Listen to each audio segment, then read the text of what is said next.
Hi everybody, my name is Lizzie and welcome to my book review channel where I share my average opinions on mostly above average books. And today I'm going to be discussing the book Daisy Darker by Alice Feeney. The first part of this book review will be mostly spoiler free. I'm going to be talking about my general thoughts on the book, the main characters, the basic setting, the basic premise, and I will put up a card when I want to jump into spoilers because this book has really stuck with me and I have a lot to say about it. I finished this book over the course of about 3 days, but that was about a week ago, so I've been really looking forward to filming this video because I have a lot of thoughts that have been brewing on this book and I am excited to share. Overall, if you don't want to know anything about the book, the plot, you don't want any spoilers, you just want to know whether or not you should read it, I would say that if you like books on the spectrum of spooky to scary that skew closer to the genuinely scary side of the spectrum, you should read Daisy Darker. I had to stop the book several times while I was reading to remind myself that it was not real. Fortunately, I was not one of the cast of the characters in here because I was freaking out while I was reading it. It was perfect to kind of jump into spooky season that we're entering into in the coming weeks, and I overall really loved this book. Alright, so with that being said, Alice Feeney's Daisy Darker was published in August of this year, so 2022, and it was one of the August selections for Book of the Month. I didn't end up picking it in August. I got it as an add-on in September, and boy am I glad I did. I have actually read another one of Alice Feeney's books. I read her novel, Rock, Paper, Scissors, which I liked, but I didn't love. I found Rock, Paper, Scissors to be a little bit too predictable, and I couldn't get entirely engrossed in the plot, but I wanted to give her another chance because everybody loves Alice Feeney books, and I'm really glad I did that because this book was incredible. I mean, I feel like you know a book is going to be good when they have a map in the beginning. Like a map or a diagram is going to be good. I think the rule is if a fantasy book has a map in the beginning or a mystery book has a layout of a home, you know it's going to be a wild ride. And look at this. This is the layout of the setting of the story. It all takes place in the primary female protagonist's grandmother's house that's called Sea Glass. I just feel like if a book needs a map so that you can track where all the characters are at one point or another, that's the perfect book. So Daisy Darker centers on a primary female protagonist named Daisy Darker, but it really encompasses the entire Darker family. Daisy Darker takes place on, I think it's either an island or it's a peninsula with a very narrow strip of land connecting this small house on a rock to the mainland, which is off the coast of the UK. I'm not quite sure if the house that is situated on this rock is entirely surrounded by water or if there's a narrow pathway to get back to the mainland, but regardless, at night when the water comes in, the island and the house are completely isolated from the rest of society, and in that house resides a woman who is the grandmother of our primary female protagonist, and she is appropriately called Nana. So Nana's living in this house in Sea Glass. She's 80 years old, and she wants to have a birthday party bash to celebrate her 80th birthday. The book starts off by telling us that Nana always felt that she would die after her 80th birthday, so she's having one big blowout party, and she's inviting the family. Who's in the Darker family? Well, Nana had a son named Frank who married a woman named Nancy. So Nana's son is Frank, and he was married to Nancy. They're since divorced, but Nancy is still very involved with the family. So Frank and Nancy are coming to the party.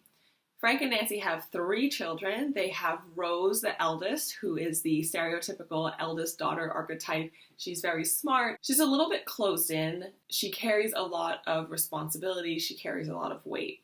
Then we have Lily, who is the middle child, and Lily is described as very vain, very selfish, quite lazy, and she has a bit of a mean streak to her. Well, honestly, they all have a bit of a mean streak. It's just more obvious in Lily because she has other unlikable characteristics.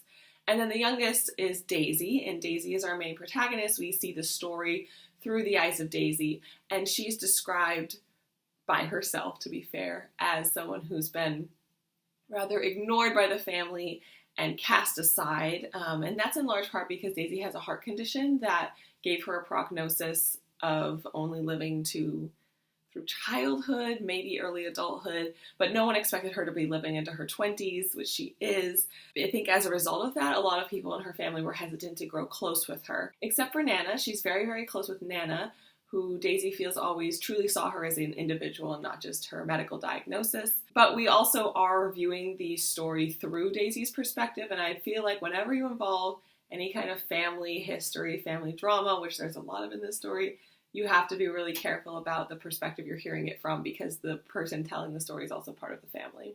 The last member of the family that we meet is Trixie. Trixie is the teenage daughter of Lily. If you remember, Lily is the middle child. So there's Nana, Frank and Nancy, Rose, Lily, Daisy, and then Lily had a daughter named Trixie. So this is the Darker family, and our last guest to join the party is their friend Connor, who is Rose's age, and he is basically a son in the family. He got to know them in his youth and has essentially integrated himself into the family. So he is the final person who is invited to Nana's birthday bash that also is occurring on Halloween. So spooky vibes all the way around. All right, so if you can imagine, at this birthday party, they don't just sing happy birthday and light some candles and call it a day. There is an unexpected death that occurs at the party, and the surviving characters find themselves trapped on this house overnight, trying to figure out who or what or... yeah, I guess that's who or what is trying to kill them one by one. It has a lot of suspense in this story. It's a lot of the classic tropes of not knowing if you can trust family members, uncovering memories from their past that play into the predicament they found themselves in today.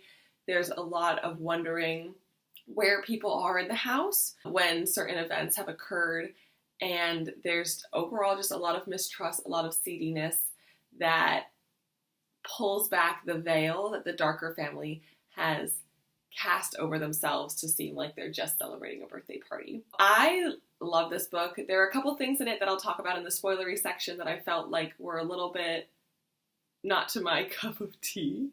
This is coffee, so I guess not to my cup of coffee. But overall, this was a really, really excellent mystery book. I was genuinely frightened while I was reading it, and I did not see the twist coming. If I'm being honest, I feel like I see twists in mystery books about 50% of the time. So I'm not the best twist spotter, but I'm not the worst twist spotter. And I didn't see this one coming. So if you don't want to have any spoilers and you don't want anything else revealed, you should stop watching this video and I will give you 2 seconds to do that. But if you do want to hear my spoilery thoughts, keep watching because I have them.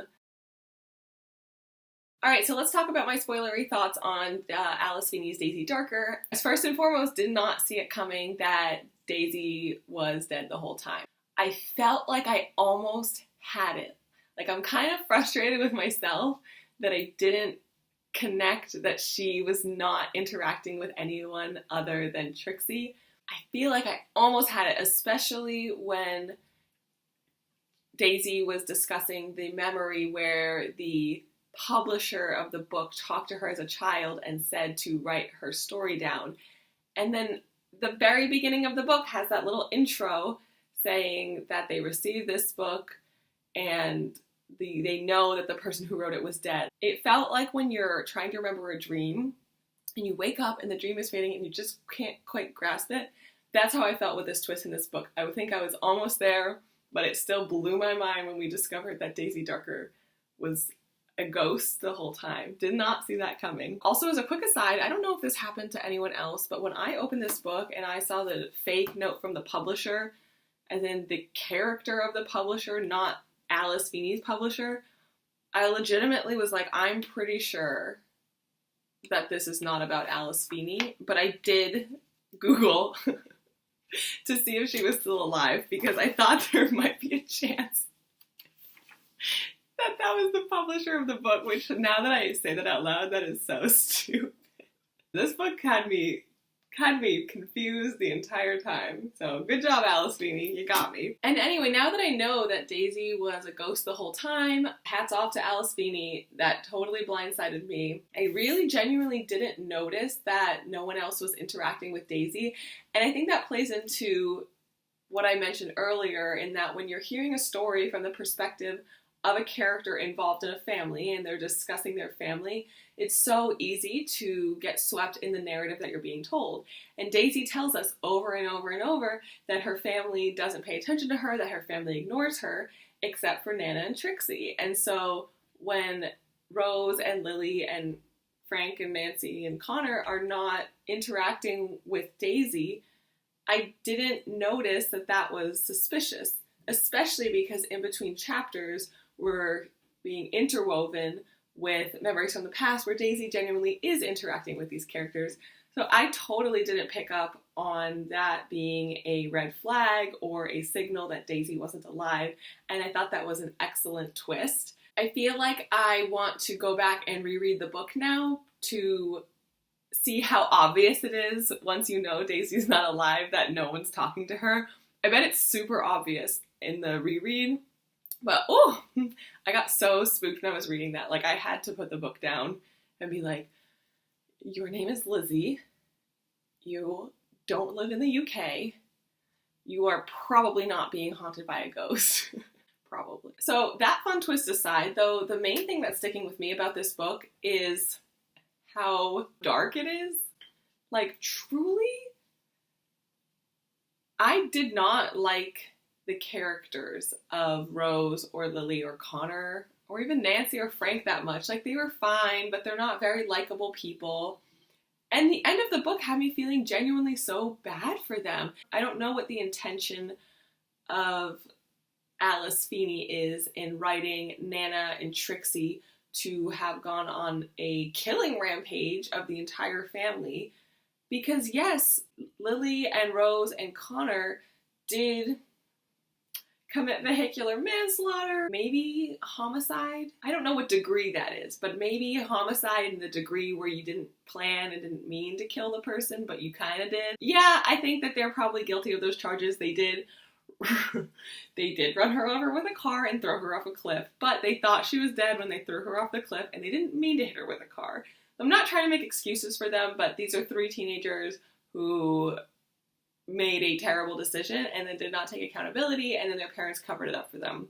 So, yeah, trash people, not great. Did they deserve to be hunted down one by one and murdered systematically in their grandmother's home on her 80th birthday party? Also no.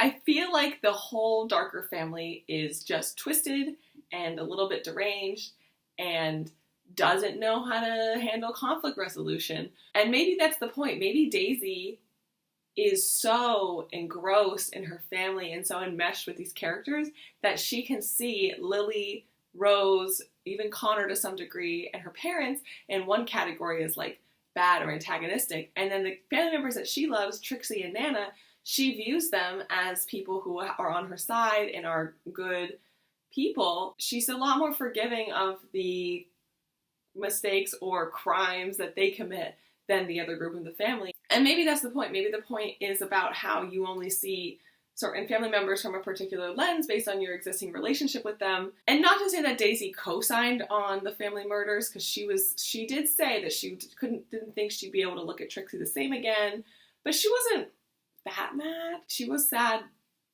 to see her grandma go when she ultimately died. So I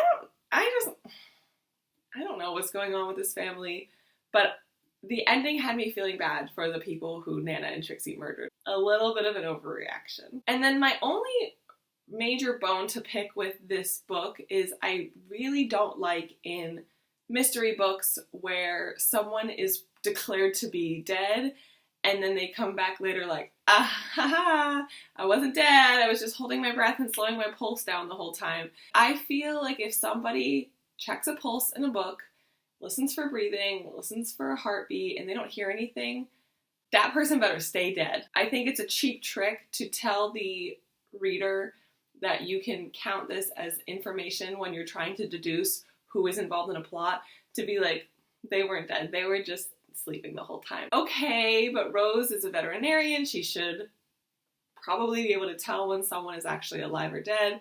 So I think it's a little bit of a cheap trick to just be like, oh, Nana was just faking it the whole time. Also, if Nana was faking it the whole time, like how metal is it that she and Trixie were just like faking being dead and hanging out in a cupboard? And I was picturing like a full Harry Potter cupboard under the stairs cupboard with the bodies of Frank and Nancy. That means that Nana got in a cupboard pretending to be dead with her great-granddaughter, who was actually not dead, but in a kind of coma due to a sugar overdose. I don't know. I'm not a doctor, but she was kind of down for the count, but not dead. So the two of them are in the cupboard.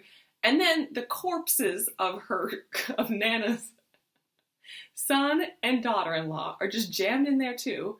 And Trixie and Nana are like, yeah, everything is going according to plan. Like, that is crazy to me. Like, that setup, knowing that that was not things falling apart, but them being like, check, check, check.